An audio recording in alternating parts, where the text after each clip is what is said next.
नमस्कार। आज आठवड्याच्या पहिल्या कामकाजाच्या दिवशी सकाळी शेअर मार्केट सुरू झाल्यापासून तेजी होती। दिवसभर तेजी टिकून होती।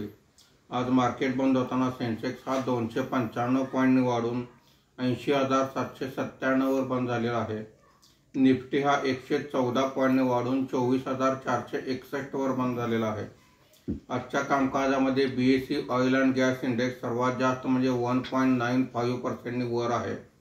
BSE ऑटो इंडेक्स 1.88% वर आहे। BSE बँक इंडेक्स 0.90% खाली आहे।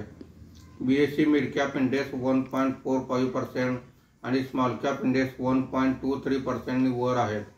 आजच्या कामकाजामध्ये निफ्टीमध्ये वाढलेले मुख्य शेअर्स पुढील प्रमाणे: अडाणी एंटरप्राइजेस 7.03%, अडाणी पोर्ट 6.31%, ट्रेंट 4.32%, श्रीराम फायनान्स 4.08% अशी वाढ आहे। आज निफ्टीमध्ये घसरलेले मुख्य शेअर्स पुढील प्रमाणे: Kotak Mahindra bank 4.59%, JSW steel 1.82%, ONGC 1.73%, SBI 1.25% अशी घसरण आहे। धन्यवाद।